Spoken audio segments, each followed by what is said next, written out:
Desde a quarta temporada, Yu já tinha abraçado a galhofa, né? As coisas começaram a ficar muito zuretas, mas uma vez que você entende e aceita isso, você acaba conseguindo se divertir e essa temporada final não foi diferente. Eu consegui aproveitar a jornada e fiquei satisfeito com esse final, embora eu ache que ele poderia ter sido melhor em diversos aspectos. Mas a cena final nos traz uma reflexão importante e aqui nesse vídeo nós vamos comentar e explicar o final de Yu com spoilers.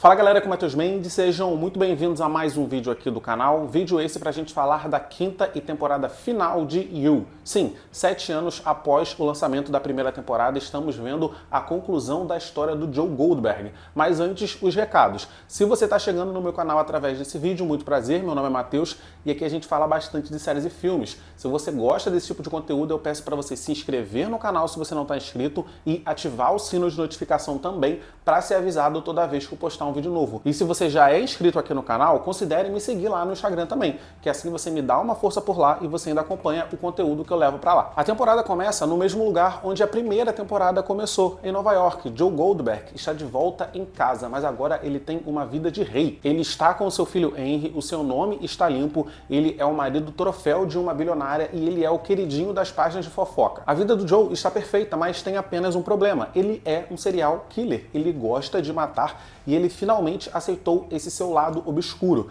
Vocês vão se lembrar muito bem que na terceira temporada, né, o grande problema que ele tinha ali com a sua antiga esposa Love Queen era que a Love ela era tão sanguinária quanto ele. Ela fazia ele matar as pessoas, né, que entravam ali no caminho deles. E o Joe não gostava disso dela. Mas é isso, na terceira temporada ele achava que ele era uma pessoa boa e ele tentava reprimir esse seu lado obscuro. A quarta temporada foi todo o arco do Joe em ele se encontrar, né? A gente viu o Joe na quarta temporada sendo o assassino de ricos e no final da quarta temporada ele aceitou que ele é um serial killer, ele aceitou que ele gosta de matar e ele agora está se sentindo bem com isso. E agora que ele se vê assim, ele quer uma parceira que o aceite desse jeito e tenta transformar a Kate nisso. É muito confuso, porque se ele tivesse se aceitado assassino lá na terceira temporada, ele e a Love Queen, eles teriam vivido felizes juntos, estariam vivos e felizes até hoje. Mas não, a Kate não é a Love. E quanto mais ele tentava forçar essa situação com a Kate, mais a Kate percebia o buraco em que ela tinha se metido. Mas ao voltar para Nova York e ao revelar para o mundo que ele estava vivo,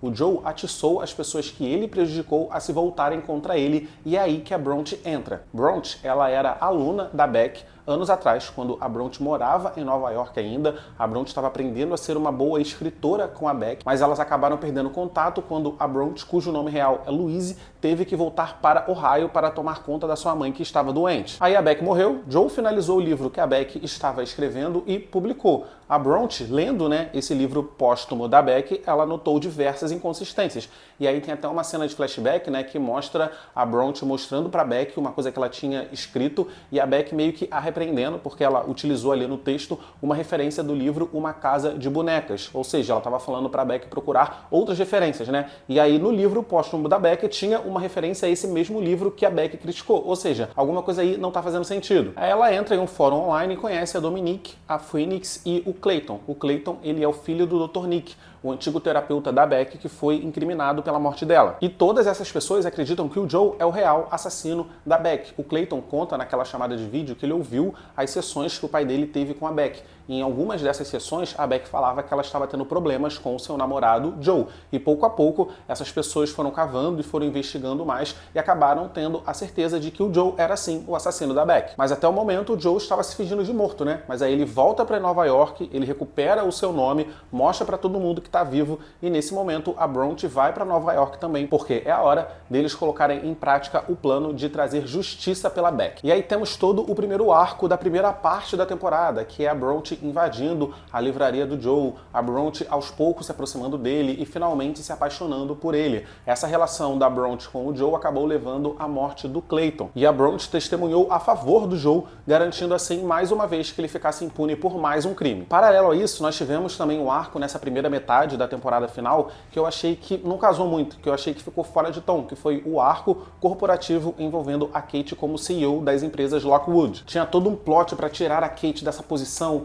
e a Kate jogando com outras pessoas do conselho, a Kate querendo colocar pessoas em posições de liderança na empresa, mas tipo, quem se importa com isso, sabe? A gente tá na temporada final de Yu. Eu acho que o tempo da temporada final não deveria ter sido desperdiçado com essas histórias paralelas que ninguém se importa. Todo esse tempo que foi gasto nesse arco corporativo na primeira parte parte da temporada poderia ter sido economizado para que eles pudessem mostrar o tribunal do Joe. Olha só que interessante seria se a gente visse o Joe sentado lá assistindo as pessoas testemunhando contra ele, ele tendo que se deparar e ele tendo que assumir a responsabilidade por todos os seus crimes e sendo julgado pela opinião pública. Seria muito interessante ter visto esse tribunal e ver no final o Joe sendo condenado à prisão perpétua. Entretanto, eu gostei muito do arco da Mad com a Regan, mas aí é um arco que meio que sai um pouco do ambiente corporativo, né? Porque é um arco que acaba entrando na história do Joe também. Inclusive, o arco da Mad com a irmã gêmea Regan nos deu a melhor cena da temporada, na minha opinião, é óbvio, que foi a cena da Mad no banheiro, respondendo a Kate que estava do lado de fora, tentando se passar pela irmã, e a Kate entra e vê que era a Mad tentando se passar pela Regan. Sério,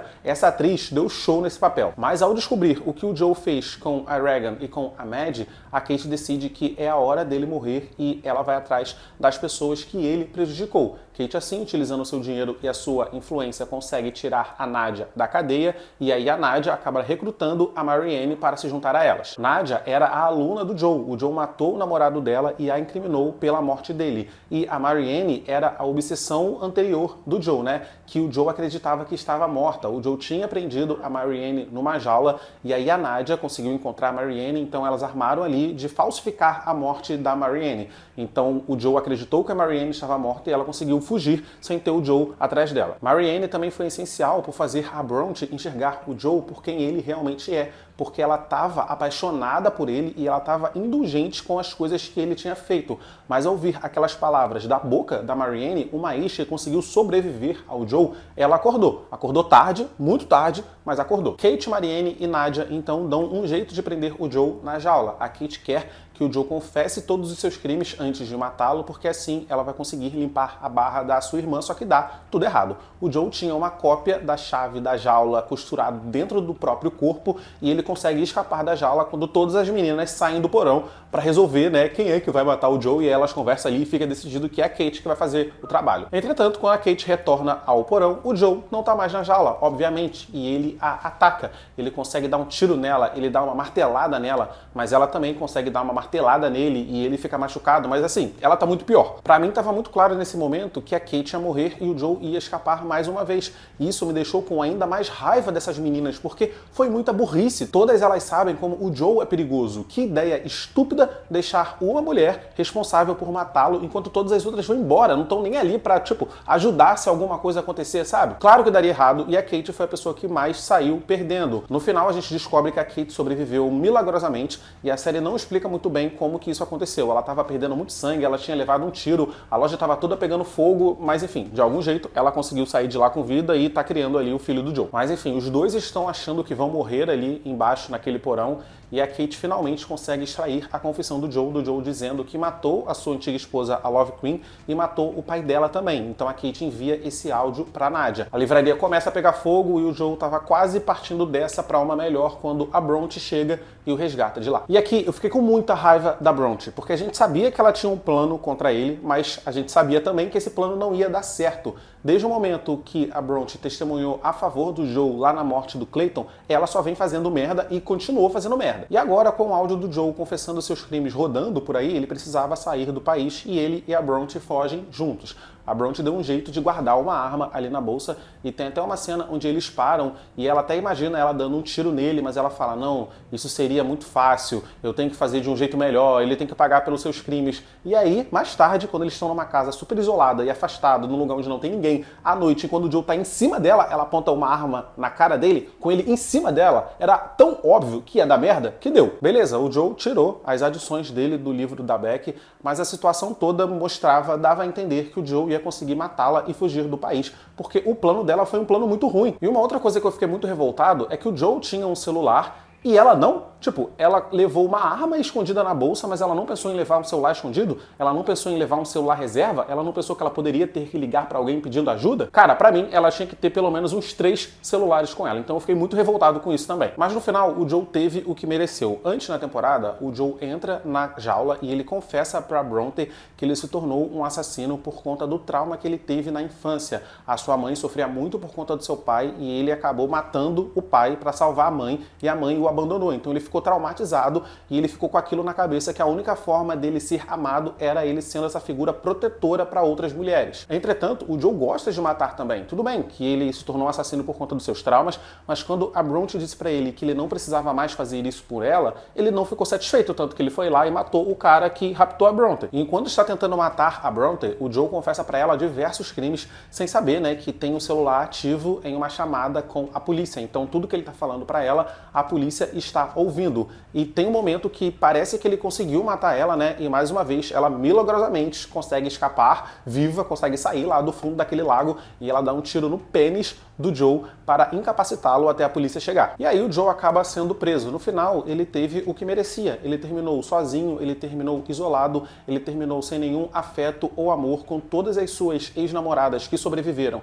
se sentindo vingadas e o seu filho chamando ele de monstro. A pá de terra na cova emocional do Joe foi ouvir o Henry falando no telefone que ele é um monstro e desligando o telefone na cara dele. O Henry falou para ele que ele não é passível de amor. Tudo que o Joe ouviu de todas as outras pessoas, agora ele estava ouvindo do filho. E isso foi a humilhação que ele não aguentou. E ao ser preso, ele percebeu que ele passaria a vida dele toda ali sozinho. E esse é o final que ele merece. Joe teve o que mereceu, mas as suas palavras finais levantam uma discussão muito importante sobre como grande parte da sociedade glamoriza homens como o Joe e sobre como que o gênero de true crime virou uma obsessão prazerosa. Joe recebe cartas de amor de fãs, cartas de mulheres depravadas dizendo o que elas querem que o Joe faça com elas. E isso acontece na vida real. Assassinos e serial killers ganham fãs, recebem cartas de fãs, e isso é doentio. Os criadores da série disseram que colocaram esse monólogo final do Joe também como uma espécie de chamada aos espectadores da série que por muitas vezes se viram torcendo pelo Joe, mesmo sabendo de todas as coisas monstruosas que ele fez. Então, se você assistiu You e torceu pelo Joe, esse monólogo final tá falando diretamente com você. E isso é refletido no personagem da Bronte também, que era uma pessoa que sabia que o Joe era um assassino quando o conheceu, mas ainda assim se apaixonou por ele. E no final, o Joe não se arrependeu. Ele termina preso, ele termina sozinho, mas ele termina acreditando que ele estava certo. Ele até fala, né? É muito injusto colocar o peso de tudo isso em cima de mim, sendo que essas mulheres estão escrevendo essas coisas para mim enquanto eu aqui estou preso. Ele diz, talvez temos um problema como sociedade, talvez devêssemos consertar o que está quebrado na gente. Talvez o problema não seja eu, talvez o problema seja você. Agora vamos fazer aqui um balanço de mortes do Joe, porque o Joe matou no total 22 pessoas nas 5 temporadas de You. O Joe matou o pai quando ele era criança, matou o amante da Candace, Elijah, e também matou o Benji, que era o antigo namorado da Beck. Joe matou a Pete Salinger, a amiga da Beck, e matou também o namorado abusivo de uma vizinha que ele tinha. Esse namorado abusivo da vizinha meio que abusava do garotinho Paco. Joe também mata a Beck, é claro. E no começo da segunda temporada, ele mata o Jasper, e inclusive ele moe o corpo do cara num moedor de carne. Ele também mata o Anderson, que era um comediante abusador. O Joe também matou o Ryan, o ex-namorado da Marianne, e não podemos esquecer que ele matou a sua esposa Love Queen. Na quarta temporada, como assassino de ricos, o Joe matou o Malcolm, o Simon, o Vic, ele matou a Gemma, o verdadeiro Reese Montrose, matou o pai da Kate e também o segurança dele, o Hugo. Ele também matou o seu próprio aluno Ed e incriminou a Nadia por esse crime. Nessa quinta temporada, ele matou o tio Bob, né, que estava armando lá, conspirando para tirar a Kate do CEO das empresas Lockwood, e ele matou a Regan. Tudo bem que tecnicamente foi a Maddie que matou, mas no final foi o Joe. Ele matou o Danny, o incel que tentou sequestrar a Bronte, ele matou também o Clayton, o filho do Dr. Nick, e ele matou um policial lá naquela cena da perseguição no final do episódio final. E é isso. Vou ficando por aqui nesse vídeo. Eu quero saber de vocês. O que vocês acharam dessa quinta temporada de You? Vocês acharam que foi uma boa conclusão para a história do Joe? Coloca aqui nos comentários tudo o que vocês acharam, que eu gosto de ler o comentário de vocês. Deixa o like, por favor, porque o like me ajuda pra caramba. Se inscreve no canal se você não está inscrito. Clica nos meus vídeos que estão aparecendo aqui do lado para assistir os meus vídeos anteriores. É isso, tchau e até o próximo vídeo.